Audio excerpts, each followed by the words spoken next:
Bonjour à tous, je vais vous présenter dans cette vidéo la méthode qui consiste à comprendre comment démontrer avec des coordonnées de vecteurs.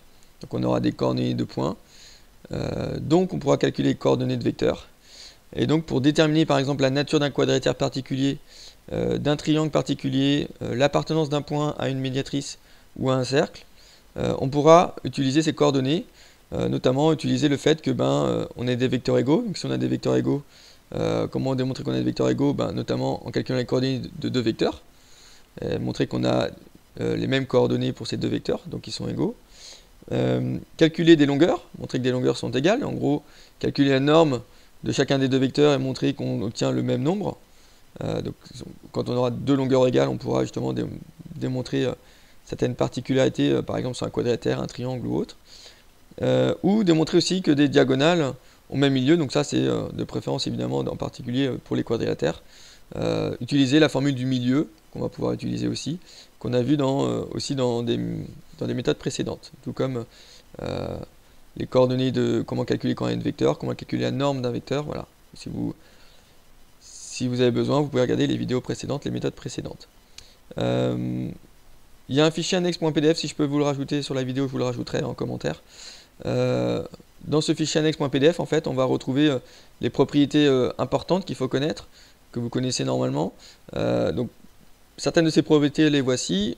Pour ce qui concerne le triangle, alors dans le triangle, on a notamment la médiatrice d'un segment. Bon, on a d'autres droites remarquables que vous connaissez. Médiatrice, donc là c'est la médiatrice, bisectrice, médiane et hauteur. La médiatrice, qu'est-ce qu'elle a de particulier, la médiatrice d'un segment? C'est-à-dire que si je prends n'importe quel point sur la médiatrice d'un segment, alors la médiatrice d'un segment c'est quoi? C'est une droite qui coupe perpendiculairement un segment en son milieu. Donc vous voyez bien par exemple, la droite que je vous montre ici, c'est la médiatrice du segment AB. Parce qu'elle est perpendiculaire, il y a un angle droit et elle passe par le milieu du segment AB. Et bien si je prends n'importe quel point, donc par exemple le point M, ça veut dire quoi? C'est-à-dire que mon point M il est équidistant de A et de B, c'est-à-dire qu'il a égale distance de A et de B. Donc si je calcule MA, la longueur MA, si je calcule la longueur MB, et que je trouve le même nombre, c'est que finalement MA égale MB, et donc que le point M il est sur la médiatrice de ce segment AB. Dans un triangle rectangle, on a par exemple le triangle ABC qui est rectangle en A, et on peut utiliser le théorème de Pythagore, l'égalité du théorème de Pythagore. Pour démontrer qu'on a un triangle isocèle, tout simplement calculer la longueur AB et la longueur AC. Donc là on a juste deux longueurs à calculer et montrer qu'elles sont égales. Pour le théorème de Pythagore, en fait, il faut calculer la longueur AB, la longueur AC et la longueur BC, et utiliser l'égalité de Pythagore. Et pour le triangle équilatéral, on va notamment calculer les trois côtés et voir que les trois côtés ont même longueur. En ce qui concerne le cercle, pour montrer par exemple qu'un point appartient à un cercle, il faut tout simplement calculer si A c'est son centre, et M c'est un point, pour montrer que M est un point du cercle. Si M c'est un point du cercle, ça veut dire que la longueur AM va être égale au rayon. Donc ça c'est pareil, on va être une fois de plus, comme la plupart des exemples ici, on va être sur la notion de longueur, donc de norme de vecteur, c'est-à-dire de longueur de segment, ou de côté. En ce qui concerne les quadrilatères, notamment les quadrilatères particuliers, alors quand on a un quadrilatère quelconque, dans un premier temps, on peut démontrer qu'on a un trapèze, c'est-à-dire qu'en fait on a deux côtés, seulement deux côtés qui sont parallèles, deux côtés opposés qui sont parallèles. Si on a deux côtés qui sont parallèles, les deux côtés opposés qui sont parallèles et de même longueur, ça veut dire qu'on a forcément un parallélogramme. Donc là on va utiliser, vous voyez ce que j'ai mis en petite étoile ici, les petites étoiles rouges, c'est les propriétés importantes qu'on va de préférence utiliser, qui sont plus pratiques que les autres, donc au niveau des calculs.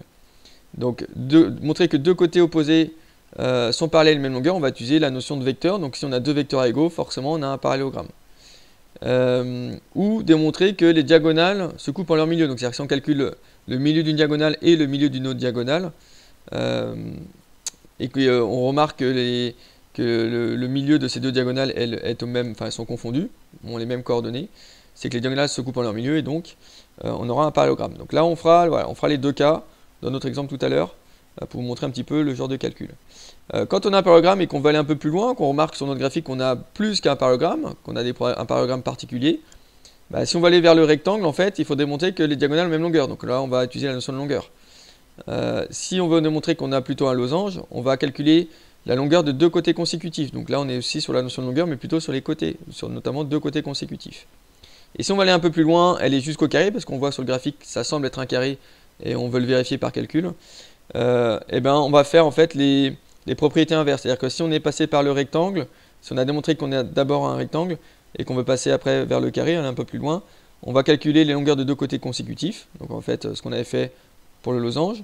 Par contre, si on est passé par le losange, qu'on a démontré d'abord qu'on avait un losange et que quand on a démontré qu'on a un losange, on va aller un peu plus loin et aller jusqu'au carré, on va calculer les longueurs des deux diagonales pour démontrer qu'on a un carré. C'est-à-dire en fait la propriété là qu'on retrouve ici. Vous voyez qu'il y a d'autres propriétés qu'on peut utiliser, notamment des angles droits, des droites perpendiculaires, etc., ou des côtés perpendiculaires ou des diagonales perpendiculaires.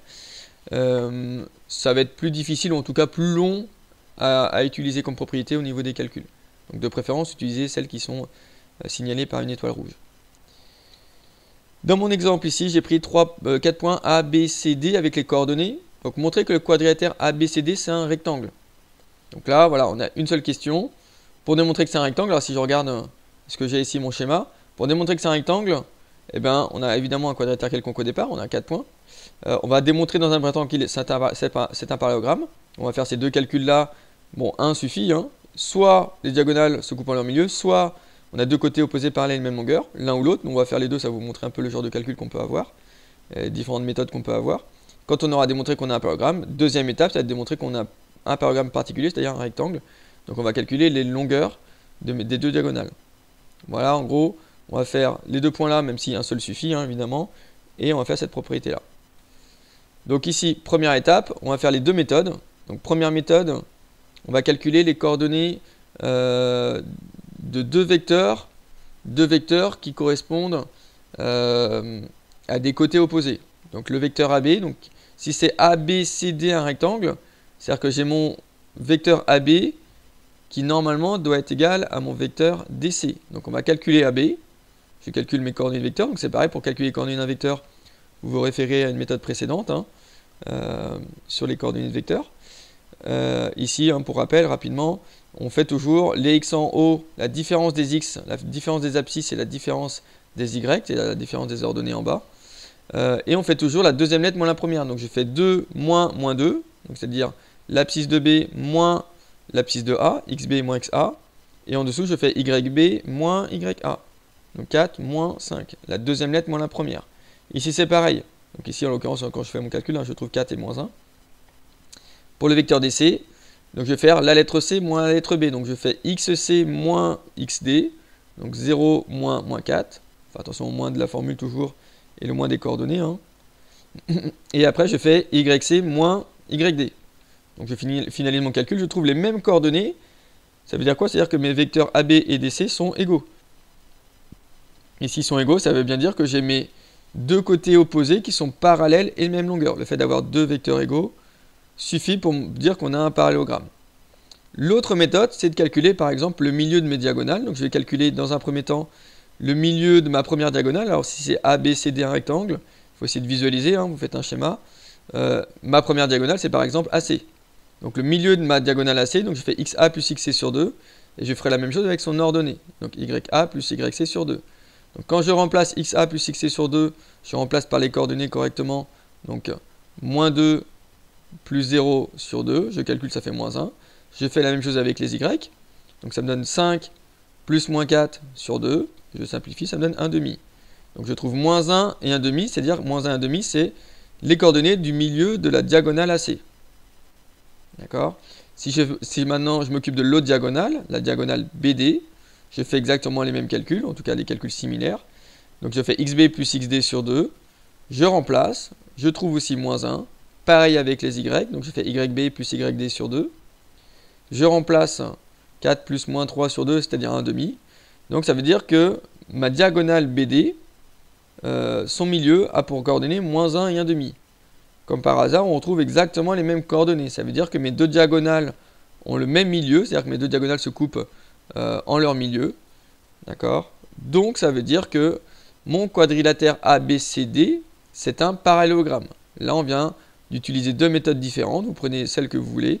La plus rapide est peut-être la première, de préférence. Mais vous pouvez utiliser aussi la deuxième, évidemment. Donc ça, c'est pour démontrer qu'on a un parallélogramme. Maintenant, il faut qu'on aille un peu plus loin, parce qu'on veut démontrer qu'on a plus qu'un parallélogramme, qu'on a un parallélogramme particulier. C'est-à-dire que c'est un rectangle. Un rectangle, c'est un parallélogramme avec d'autres particularités, notamment le fait d'avoir un angle droit entre deux côtés consécutifs. ou d'avoir les diagonales de même longueur. Donc ce qu'on va faire, on va aller un peu plus loin, deuxième étape, donc pour visualiser. Hein.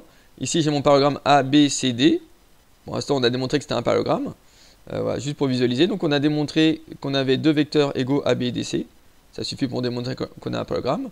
Et la deuxième méthode, c'est ce qui est en vert.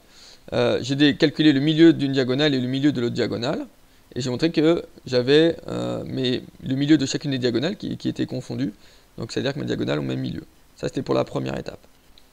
Deuxième étape, donc on va calculer, comme j'ai dit, les longueurs de mes diagonales. D'accord? Un parallélogramme avec les diagonales qui ont même longueur, parce qu'un parallélogramme n'a pas les diagonales de même longueur. On voit bien que la diagonale BD est plus grande ici que la diagonale AC. Donc un parallélogramme n'a pas les diagonales de même longueur. Par contre, un rectangle, c'est un parallélogramme dans lequel on a les diagonales de même longueur. C'est-à-dire que si j'ai AC qui va être égal à la longueur BD, forcément mon parallélogramme va devenir un rectangle. Voilà, c'est une des façons de passer du parallélogramme au rectangle. Et donc je vais utiliser la formule de la longueur, qui va être celle-ci. Alors ça sera la formule là, c'est juste qu'on va échanger les lettres en fonction de ce qu'on veut calculer. Donc notre diagonale, c'est la diagonale AC et la diagonale BD. Donc on va calculer en gros d'abord AC et après BD, ou inversement. Et on va essayer de comparer nos résultats. Alors cette formule-là, hein, elle vient, je l'ai déjà expliqué dans une vidéo précédente. Hein. La longueur AB ici, ça vient de mon côté là, ça vient du théorème de Pythagore. Donc le côté là, qui est la différence des abscisses, le côté là, qui est la différence des Y. Donc on fait cette longueur-là au carré plus cette longueur-là au carré va être égale à la longueur AB au carré. Donc je passe en racine carrée de l'autre côté. Donc ça en gros, c'est la formule que l'on va utiliser pour calculer la longueur d'un segment, sachant qu'on connaît les coordonnées des deux points de mon segment. Maintenant, je calcule, donc comme j'ai dit, la longueur AC. La longueur AC, c'est une de mes deux diagonales. J'utilise cette formule ici, alors c'est les lettres qui vont changer. Au lieu d'avoir le point C, j'ai le point B. Donc je vais faire XC moins XA plus YC moins YA. Tout ça au carré, le tout additionné avec une grande racine carrée. Ce que j'aurais pu faire aussi, c'est de calculer les coordonnées de mon vecteur AC, de calculer l'abscisse et de calculer l'ordonnée. Donc l'abscisse de mon vecteur AC, en fait, c'est ce que je retrouve dans mon premier carré. Et l'ordonnée de mon vecteur AC, c'est ce que je retrouve dans le deuxième carré. Et après, utiliser cette formule-là ensuite. J'ai plus qu'à calculer. 0 moins moins 2, ça fait 0 plus 2, donc ça fait 2 au carré. Moins 4, moins 5, ça fait moins 9. 2 au carré, ça fait 4. Moins 9, le tout au carré, faut bien penser aux parenthèses, ça me donne 81. C'est moins 9 fois moins 9. Donc 4, ça fait plus 81. Et 4 plus 81, bah, ça me donne 85. Donc ça veut dire que la longueur AC, c'est racine carrée de 85. Ça, c'est la longueur de ma première diagonale. Ma deuxième diagonale, c'est BD. Donc je fais exactement la même chose. Donc je fais XD moins XB au carré, plus YD moins YB au carré. De préférence ici, toujours faire la deuxième lettre moins la première. Je dis de préférence puisqu'on a un carré, donc dans ce cas-là, l'ordre n'importe pas. Mais de préférence, évidemment. Pourquoi? Parce qu'on retrouve, en fait, comme j'ai dit, les coordonnées de mon vecteur BD ici dans mes carrés. L'abscisse et l'ordonnée. Je simplifie, donc moins 4, moins 2, ça fait moins 6, moins 3, moins 4, ça fait moins 7. Donc je trouve 36 plus 49, et je retrouve racine carrée de 85. Ça veut dire quoi? Bah, ça veut dire que la longueur AC et la longueur BD sont égales, sont les mêmes valeurs, je trouve le même résultat. Donc ça veut dire que les diagonales, mes deux diagonales, elles ont même longueur. Et donc si j'ai deux diagonales de même longueur, ça veut dire que mon parallélogramme est finalement un rectangle. Donc là on nous a montré que c'était un rectangle. Inutile d'aller plus loin, hein, c'est que c'est certainement pas un carré. Voilà, on a réussi à démontrer que c'est un rectangle en 2 étapes. S'il fallait démontrer que c'est un carré, j'aurais fait une étape supplémentaire pour aller un peu plus loin et démontrer que mon rectangle il est particulier et que finalement c'est un carré. Alors pour résumer, voilà ce que j'ai. Alors si je place A, B, C, D correctement avec mes coordonnées, hein, l'avantage de faire un schéma, je vous conseille très fortement de faire un schéma, un graphique. Dans un repère orthonormé, j'ai placé mes 4 points A, B, C, D avec les coordonnées. Donc A qui a moins 2, 5, B qui a 2, 4, C qui a 0, moins 4, et D qui a moins 4, moins 3.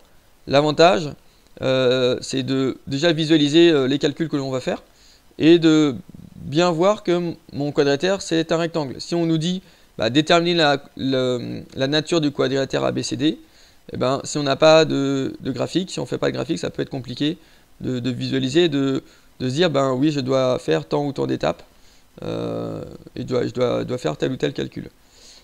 Donc première étape, qu'est-ce qu'on a fait? Ben, on a fait en deux façons différentes. On a démontré que ABCD c'était déjà un parallélogramme.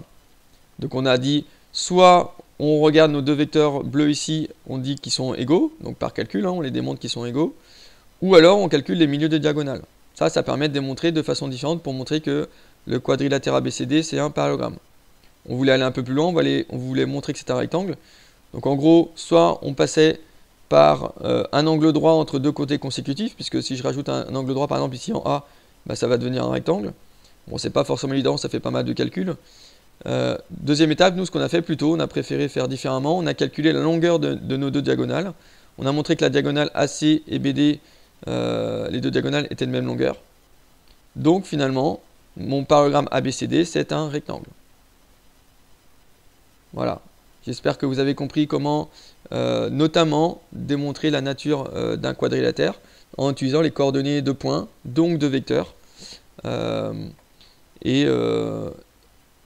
Et donc en utilisant soit deux vecteurs égaux, soit le milieu des diagonales, soit les longueurs de diagonale par exemple, ou les longueurs de côté, démontrer la nature d'un quadrilatère.